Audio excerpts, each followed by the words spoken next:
Each time you navigate to phpMyAdmin on your local computer, by default, you'll be asked to provide your username and password. But when you know you're doing development on your local system, you might want to add those credentials to your phpMyAdmin configuration so you don't have to type this information in every time. There's a very easy way to do this by adding a configuration file to your phpMyAdmin installation. I'll go to my phpMyAdmin folder under c:/Apache/htdocs/phpMyAdmin.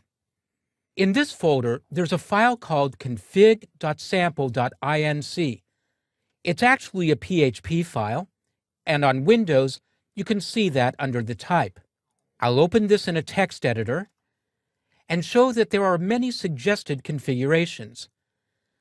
You can either work through all this configuration information and figure out how to do the configuration yourself, or you can use a file that I've provided in the exercise files that only does what we need. It only sets the username and password for our one MySQL server. So I'll go to my exercise files folder, which I've placed on the desktop, and I'll go to the phpMyAdmin subfolder.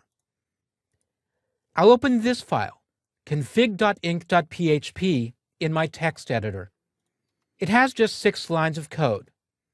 First, there's a variable named I set to 0, and then it's incremented by 1. You could easily just set it to 1 instead, but I'm following a coding model that's a part of the sample files.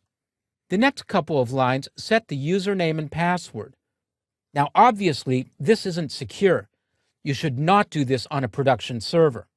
This is only suggested for a local system that you only have physical access to. Next, there's a configuration called auth type that I've set to a value of config.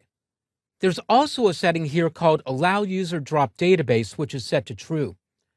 On earlier versions of phpMyAdmin, this was set to false by default, and you wouldn't be able to drop databases that you had created. In the latest version of phpMyAdmin, this really isn't needed, but I've left it in here just in case you're using an older version. So that's all you need. I'll close my text editor, and I'll copy this file to the clipboard. Then I'll go back to my phpMyAdmin folder, and I'll paste it here. And I don't have to register it in any way. This file name is known to phpMyAdmin, and it looks for it as it starts up.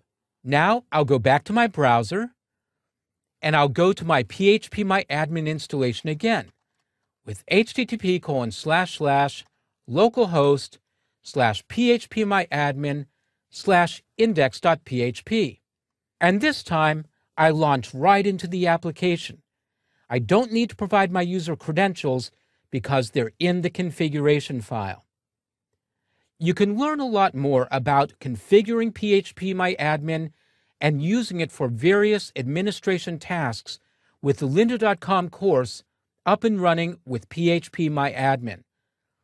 Here you'll find information about various ways of installing phpMyAdmin, how to set up user accounts, how to create tables, import and export data, and a lot of other useful information.